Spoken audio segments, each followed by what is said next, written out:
ಏನು ಟೈಮ್ ಆದರೆ ಇನ್ನೂ ನೇತ್ರ ಆಫೀಸಿಗೆ ಬಂದಿಲ್ಲಲ್ಲ. ಚರಣ್ ಚರಣ್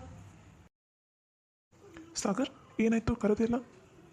ಅಲ್ಲ ಚರಣ್, ನೇತ್ರ ಇನ್ನೂ ಆಫೀಸಿಗೆ ಬಂದಿಲ್ಲ, ಟೈಮ್ ಆಯ್ತಲ್ಲ ಆಲ್ರೆಡಿ. ಅಯ್ಯೋ ಸಾಗರ್, ಇನ್ನೂ ಟೈಮ್ ಆಗಿಲ್ಲ. ನೀನು ಇವತ್ತು ಆಫೀಸಿಗೆ ಬೇಗ ಬಂದಿದೀಯಾ, ಅದಕ್ಕೋಸ್ಕರ ಎಲ್ಲರೂ ಬೇಗ ಬಂದುಬಿಡ್ಬೇಕಾ? ಟೈಮ್ ಆದಮೇಲೆ ನೇತ್ರ ಬಂದೇ ಬರ್ತಾಳೆ ತಗೋ. ಏನು ಅಷ್ಟೊಂದು ಅರ್ಜೆಂಟಾ ನೇತ್ರನ ಮೀಟ್ ಆಗಬೇಕು ಅಂತ? ಹಾಗೇನಿಲ್ಲಪ್ಪ. ಅಲ್ಲ ಟೈಮ್ ಆಯಿತು ಏನೋ, ಇನ್ನೂ ಬಂದಿರಲ್ಲ ಆಫೀಸಿಗೆ, ಏನು ಇವತ್ತು ಬರ್ತಾಳೋ ಏನಿಲ್ಲೋ ಅಂತ ಕೇಳೋದಕ್ಕಷ್ಟೇ ಕರೆದೆಪ್ಪ. ಗೊತ್ತು ಬಿಡಿ ಸರ್, ನೀವು ನೇತ್ರ ಮೇಡಮ್ಗೋಸ್ಕರ ಕಾಯ್ತಾ ಇದ್ದೀರಾ ಅಂತ. ಇನ್ನೂ ಟೈಮ್ ಆಗಿಲ್ಲ, ಇರಿ ಬರ್ತಾರೆ. ಹೆಲೋ ಚರಣ್ ಅವರೇ, ಸ್ವಲ್ಪ ಹಿಂದೆ ತಿರುಗಿ ನೋಡಿ. Good morning sir. Good morning Charan ಅವರೇ. ವೆರಿ ಗುಡ್ ಮಾರ್ನಿಂಗ್ ನೇತ್ರ ಅವರೇ. ನೀವು ಬರದೇ ಇರೋದಕ್ಕೆ ಒಂದು 10 ಸಲ ಇಲ್ಲೇ ಅಡ್ಡಾಡ್ತಿದ್ದ ನೋಡ್ರಿ ಸಾಗರ್. ನಿಮಗೋಸ್ಕರ ಬೆಳಿಗ್ಗೆಯಿಂದ ಕಾದಿದ್ದು. ಹಾಫ್ ಆನ್ ಅವರ್ ಮುಂಚೆನೇ ಬಂದಿದ್ದಾರೆ ಇವತ್ತು ಆಫೀಸಿಗೆ, ನೀವು ಬೇಗ ಬರ್ತೀರಾ ಅಂತ. ಓ ಹೌದಾ ಸರ್, ಆ ಥರ ಎಲ್ಲ ಯಾಕೆ ಮಾಡಿದ್ರಿ ಸರ್? ನೀವು ಕರೆಕ್ಟ್ ಟೈಮಿಗೆ ಬರಬೇಕು ತಾನೇ ಆಫೀಸಿಗೆ? ಅದು ಏನೇ ವಿಷಯ ಇದ್ದರೂ ನೀವಿಬ್ಬರು ಲವ್ ಬರ್ಡ್ಸ್ ಮಾತಾಡ್ಕೊರಿ. ನಾನು ಯಾಕೆ ನಿಮ್ಮಿಬ್ಬರು ಮಧ್ಯೆ ಅದೇನೋ ಅಂತಾರಲ್ಲ, ಶಿವಪೂಜೆನಲ್ಲಿ ಕರಡಿ ಬಿಟ್ಟಂಗೆ ಅಂತ, ನಾನು ಯಾಕೆ ಇಲ್ಲಿ ನಡಕ್ಕೆ? ನಾ ಹೋಗ್ತೀನಿ, ನೀವಿಬ್ಬರು ಆರಾಮಾಗಿ ಮಾತಾಡ್ರಿ. ಟಿಫಿನ್ ಆಯ್ತಾ ನೇತ್ರ? ಹಾಂ ಸರ್, ನಂದು ಆಯಿತು. ನಿಮ್ದಾಯ್ತಾ? ಹಾಂ ನಂದು ಆಯಿತು. ಸರ್, ಇದು ಆಫೀಸು. ಇಲ್ಲಿ ನೀವು ಬಾಸ್, ನಾನು ಎಂಪ್ಲಾಯಿ ಅಷ್ಟೇ. ಇಲ್ಲಿ ಯಾವುದೇ ಕಾರಣಕ್ಕೂ ನಮ್ಮದು ಲವ್ ವಿಷಯ ಆಗಲಿ ಏನು ಈ ಆಫೀಸಲ್ಲಿ ಯಾರಿಗೂ ಗೊತ್ತಾಗೋದು ಬೇಡ. ಇಲ್ಲಿ ಜಸ್ಟ್ ನೀವು ಬಾಸ್, ನಾನು ಎಂಪ್ಲಾಯ್ ಥರ ಅಷ್ಟೇ ಇರೋಣ ಪ್ಲೀಸ್. ನಮ್ಮ ಈ ವರ್ಕಲ್ಲಿ ಯಾವುದೇ ಕಾರಣಕ್ಕೂ ನಮ್ಮದು ಲವ್ ವಿಷಯ ಆಗಲಿ ಏನಾಗಲಿ ಅಡ್ಡ ಬರೋದೇ ನನಗಿಷ್ಟ ಇಲ್ಲ ಪ್ಲೀಸ್. ಯಾಕೆ ನೇತ್ರ, ಏನಾಯಿತು?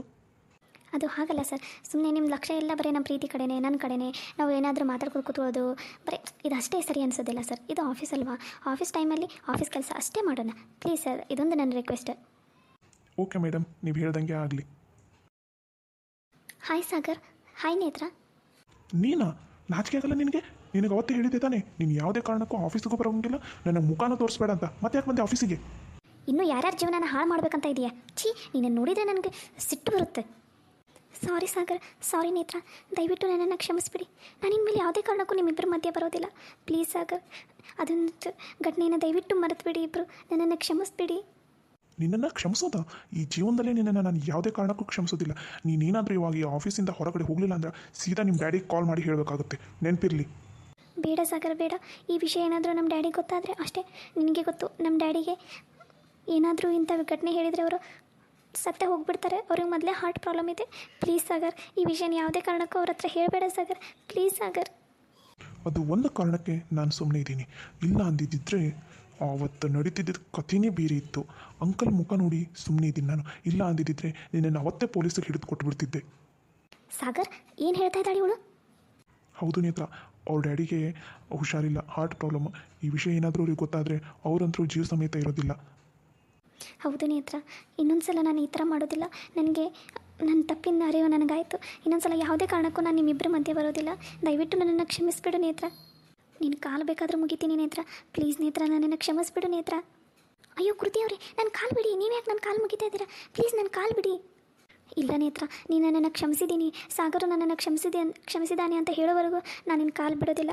ಪ್ಲೀಸ್ ನೀವಿಬ್ಬರು ಕ್ಷಮಿಸಿದ್ದೀನಿ ಅಂತ ಒಂದೇ ಒಂದು ಸಲ ಹೇಳಿ ಪ್ಲೀಸ್. ಅಯ್ಯೋ ಕೃತಿ, ನನ್ನ ಕಾಲಾದರೆ ಬಿಡು, ಆ ಥರ ಎಲ್ಲ ಕಾಲು ಹಿಡಿಬಾರ್ದು, ಬಿಡೋಣ ಕೃತಿ. ಇಲ್ಲ ನೇತ್ರ, ನಾನು ಮಾಡಿದ ದೊಡ್ಡ ತಪ್ಪು. ಅವತ್ತೇನಾದರೂ ನಿನಗೆ ಹೆಚ್ಚು ಕಮ್ಮಿ ಆಗಿದ್ದಿದ್ರೆ ನಾನು ಮಾತ್ರ ಬದುಕ್ತಾನೆ ಇಲ್ಲಾಗಿದ್ದೆ. ನನ್ನಿಂದ ಎಂಥ ದೊಡ್ಡ ಎಡವಟ್ಟಾಗ್ಬಿಡ್ತಿತ್ತು. ಪ್ಲೀಸ್ ನೇತ್ರ, ನನ್ನನ್ನು ಕ್ಷಮಿಸ್ಬಿಡು ನೇತ್ರ. ಸಾಗರ್ ಪ್ಲೀಸ್ ನನ್ನನ್ನು ಕ್ಷಮಿಸ್ಬಿಡು. ಸರಿ ಕೃತಿ, ಕ್ಷಮಿಸಿದ್ದೀವಿ, ಈಗಲಾದರೂ ಎದ್ದೇಳು. ಸಾಗರ ಬಾಯಲ್ಲೂ ಹೇಳಿಸು ನೇತ್ರ, ಕ್ಷಮಿಸಿದ್ದೀನಿ ಅಂತಂದು. ಪ್ಲೀಸ್ ನೇತ್ರ, ಪ್ಲೀಸ್. ಸಾಗರ್ ಅವರೇ, ಅವರು ಇಷ್ಟೆಲ್ಲ ಪಶ್ಚಾತ್ತಾಪ ಪಡ್ತಾ ಇದ್ದಾರೆ, ಅಳ್ತಾ ಇದ್ದಾರೆ. ಪ್ಲೀಸ್ ನೀವು ಕ್ಷಮಿಸಿದ್ದೀನಿ ಅಂತ ಹೇಳಿಬಿಡಿ. ಇಲ್ಲ, ನಾನು ಮಾತ್ರ ಯಾವುದೇ ಕಾರಣಕ್ಕೂ ಇವಳನ್ನು ಮಾತ್ರ ಕ್ಷಮಿಸೋದಿಲ್ಲ. ಪ್ಲೀಸ್ ಸಾಗರ್ ಅವರೇ, ಆ ಥರ ಎಲ್ಲ ಮಾತಾಡಬೇಡಿ. ಪಾಪ ಅವರು ಎಷ್ಟು ಕಣ್ಣೀರು ಹಾಕ್ತಾ ಇದ್ದಾರೆ, ಕಾಲುಗೂಡ ಹಿಡ್ದಿದ್ದಾರೆ. ಪ್ಲೀಸ್ ಸಾಗರ್ ಅವರೇ, ನನ್ನ ಸಲುವಾಗಾದರೂ ಕ್ಷಮಿಸ್ಬಿಡಿ ಸಾಗರ್ ಅವರೇ. ಇನ್ನೊಂದು ಸಲ ಆ ಥರ ಮಾಡೋದಿಲ್ಲ ಅಂತ ಹೇಳಿದಾರಲ್ಲ. ಪ್ಲೀಸ್ ಸಾಗರ್ ಅವರೇ, ಪ್ಲೀಸ್ ಇದೊಂದು ಸಲ ನನ್ನ ಸಲುವಾಗಿ. ಸರಿ, ಇದೊಂದು ಸಲ, ಅದು ನಿನ್ನ ಸಲುವಾಗಿ, ನಿನ್ನ ಮುಖ ನೋಡಿ ಅವಳನ್ನು ಕ್ಷಮಿಸ್ತಾ ಇದ್ದೀನಿ. ಆದರೆ ಇನ್ನೊಂದು ಸಲ ಏನಾದರೂ ಇದು ರಿಪೀಟ್ ಆದರೆ ನಾನು ಮಾತ್ರ ಸುಮ್ಮನೆ ಇರಲ್ಲ. ಕೃತಿ, ಈ ಸಲ ಸಾಗರ್ ಸರ್ ಕ್ಷಮಿಸಿದ್ದಾರೆ, ಆದರೆ ನೆಕ್ಸ್ಟ್ ಟೈಮು ಈ ಥರ ತಪ್ಪು ಮಾಡೋದಕ್ಕೆ ಹೋಗ್ಬೇಡ, ಸರಿನಾ? ನೀನೇನು ಬೇಜಾರಾಗಬೇಡ, ಓಕೆನಾ? ಯಾಕೆ ಕೃತಿ ನಗ್ತಾ ಇದೆಯಲ್ಲ, ಏನಾಯಿತು? ನನ್ನ ಕೆಲಸ ಸದ್ಯಕ್ಕೆ ಆಯ್ತಲ್ಲ, ಅಷ್ಟು ಸಾಕು ನನಗೆ. ಅಂದರೆ ನಿನ್ನ ಮಾತಿನ ಅರ್ಥ? ನನ್ನ ಮಾತಿನ ಅರ್ಥ ಏನಂದರೆ, ನಾನು ಸಾಗರ್ ಮುಂದೆ ಒಳ್ಳೆಯವಳಾಗಬೇಕಾಗಿತ್ತು. ಅದೇ ಅಷ್ಟೇ ಸಾಕು ನನಗೆ. ನಿನ್ನನ್ನು ಮಾತ್ರ ಯಾವುದೇ ಕಾರಣಕ್ಕೂ ನಾನು ಸುಮ್ಮನೆ ಬಿಡಲ್ಲ ಕಣೇ ನೇತ್ರ. ಹಾಂ, ಸುಮ್ಮನೆ ಬಿಡಲ್ಲ. ನಾನು ನಿನ್ನ ಕಾಲಿಗೆ ಬೀಳೋ ಹಂಗೆ ಮಾಡಿದೆಲ್ಲ, ನೀನು ನನ್ನ ಕಾಲಿಗೆ ಬೀಳಬೇಕು. ಹಂಗೆ ಮಾಡಲಿಲ್ಲ ಅಂದ್ರೆ ನನ್ನ ಹೆಸರು ಕೃತಿನೇ ಅಲ್ಲ. ಅಂದರೆ ನೀನು ಇಷ್ಟೊತ್ತಿನವರೆಗೂ ಆಡಿದ್ದೆ ನಾಟಕನ? ಮತ್ತು ನಾಟಕ ಅಲ್ಲದೆ ಇನ್ನೇನು ನಿಜ ಅಂತ ಅಂದ್ಕೊಂಡ್ಯಾ? ನನಗೆ ಸಾಗರ್ ಅವತ್ತು ನೀ ಆಫೀಸಿಗೆ ಬರಬೇಡ ಅಂತಂದಿದ್ದ. 2 ದಿನ ನಾನು ಆಫೀಸಿಗೆ ಬಂದು ವಾಪಸ್ ಹೋಗಿದ್ದೀನಿ. ನಾನು ಈ ಆಫೀಸ್ ಒಳಗಡೆ ಬರೋದಕ್ಕಷ್ಟೇ ಕಾಯ್ತಾ ಇದ್ದೆ. ಜಸ್ಟ್ ಇದೊಂದು ಸಣ್ಣ ನಾಟಕ ಆಡಿದೆ. ಸಾಗರ್ ಸುಮ್ಮನೆ ಆಗಿಬಿಟ್ಟ, ಕ್ಷಮಿಸ್ಬಿಟ್ಟ. ನಾನಿವಾಗ ಆರಾಮಾಗಿ ಆಫೀಸಿಗೆ ಬರ್ಬೋದು. ನಾನಿವಾಗ ಆಫೀಸಿಗೆ ಬಂದೆ ಅಂದರೆ ನಿಮ್ಮಿಬ್ಬರನ್ನು ದೂರ ಮಾಡೇ ಮಾಡ್ತೀನಿ. ನಾನು ಆಫೀಸಿಗೆ ಬರ್ತಾ ಇರೋದೇ ನಿಮ್ಮಿಬ್ಬರನ್ನು ದೂರ ಮಾಡೋದಕ್ಕೆ. ನೋಡ್ತಾ ಇರೋ, ಇನ್ನೊಂದು ಸ್ವಲ್ಪ ದಿನದಲ್ಲಿ ಹೇಗಾದರೂ ಮಾಡಿ ನಿನ್ನನ್ನು ಸಾಗರನ್ನು ದೂರ ಮಾಡಿ ನಾನು ಸಾಗರನ್ನು ಮದುವೆ ಆಗೇ ಆಗ್ತೀನಿ. ನೋಡ್ತಾ ಇರೋ, ದಟ್ಸ್ ಮೈ ಚಾಲೆಂಜ್. ಏನು ಹಗಲು ಕನಸು ಕಾಣ್ತಾ ಇದೆಯಾ? ಹಗಲು ಕನಸಲ್ಲ, ನಿಜಾನೇ. ಈ ಕೃತಿ ಜೀವನದಲ್ಲಿ ಏನು ಅಂದ್ಕೊಂಡಿರ್ತಾಳೆ ಅದನ್ನು ಮಾಡೇ ಮಾಡ್ತಾಳೆ. ಹಾಗಾದರೆ ನಿನಗೆ ನೀನು ಮಾಡಿರೋ ತಪ್ಪಿನ ಅರಿವೇ ಇಲ್ಲ. ನಾನು ತಪ್ಪೇ ಮಾಡಿಲ್ಲ ಅಂದಮೇಲೆ ನನಗೇನು ಅರಿವಾಗಬೇಕು? ನನ್ನ ಮತ್ತು ಸಾಗರ್ ಮಧ್ಯೆ ಬಂದಿರೋದು ನೀನು ಮಾಡಿರೋದು ದೊಡ್ಡ ತಪ್ಪು. ಸಾಗರ್ ಅವರು ನಿನ್ನನ್ನು ಇಷ್ಟಪಟ್ಟಿದ್ದರೆ ನಾನು ನಿಮ್ಮ ಮಧ್ಯೆ ಬರ್ತಾನೆ ಇಲ್ಲಾಗಿದ್ದೆ. ಅವರು ನಾನು ಇಬ್ಬರು ಇಷ್ಟಪಡ್ತಾ ಇದ್ದೀವಿ. ಸೊ ನಮ್ಮಿಬ್ಬರ ಮಧ್ಯೆ ಬರ್ತಾ ಇರೋದು ನೀನು. ಸಾಗರ್ ಇಷ್ಟಪಡಲಿ ಬೇಡಲಿ ಅದು ಸೆಕೆಂಡರಿ. ನಾನು ಇಷ್ಟಪಟ್ಟಿದ್ದೀನಿ ಅಂದಮೇಲೆ ಮುಗೀತು ಅಲ್ಲಿಗೆ. ಇಲ್ಲಿ ನಾನು ಇಷ್ಟಪಟ್ಟಿದ್ದೇ ನಡಿಬೇಕು. ನಾನು ಏನು ಅಂದ್ಕೊಂಡಿದ್ದೀನಿ ಅದಷ್ಟೇ ನಡಿಬೇಕು. ಈಗಿಂದೀಗಲೇ ಸಾಗರ್ ಹತ್ರ ಹೋಗಿ ಇದನ್ನೆಲ್ಲ ಹೇಳ್ತೀನಿ. ಅವಾಗ ನಿನ್ನನ್ನು ಈಗಿಂದೀಗಲೇ ಒದ್ದು ಹೊರಗಡೆ ಹಾಕ್ತಾರೆ ಆಫೀಸಿಂದ. ನೋಡ್ತಾ ಇರು. ನಿನಗೆ ತಾಕತ್ತಿದ್ದರೆ ನನ್ನನ್ನು ಈ ಆಫೀಸಿಂದ ಹೊರಗಡೆ ಹಾಕು. ಅದನ್ನು ಬಿಟ್ಟು ಯಾವಾಗಲೂ ಸಾಗರ್ ಸುತ್ತನೇ ಸುತ್ಕೊಂಡಿದ್ದು ಸಾಗರನ ಹೆಲ್ಪ್ ತೊಗೊಂಡು ಸೋಲ್ಸೋದಲ್ಲ. ತಾಕತ್ತಿದ್ದರೆ ನೀನು ಒಬ್ಬಳೇ ಸೋಲ್ಸು ನನ್ನನ್ನು. ಆವಾಗ ಹೌದು ಅಂತೀನಿ ನಿನ್ನನ್ನು. ಸರಿ ಕಣೆ, ನೋಡ್ತಾ ಇರೋ, ನಾನು ಒಬ್ಬಳೇ ನಿನ್ನನ್ನು ಸೋಲಿಸ್ತೀನಿ. ಅದು ಹೇಗೆ ಎಷ್ಟು ದಿನ ಈ ಆಫೀಸ್ನಲ್ಲಿ ಇರ್ತೀಯ ಅಂತ ನಾನು ನೋಡೇ ಬಿಡ್ತೀನಿ. ನೋಡ್ತಾ ಇರು, ಇನ್ನೂ ಸ್ವಲ್ಪ ದಿನದಲ್ಲಿ ಈ ಆಫೀಸಿಂದ ನಾನು ಹೋಗ್ತೀನ ಅಥವಾ ನೀನು ಹೋಗ್ತೀಯಾ ಅಂತ ನೋಡ್ತಾ ಇರು. ಸರ್,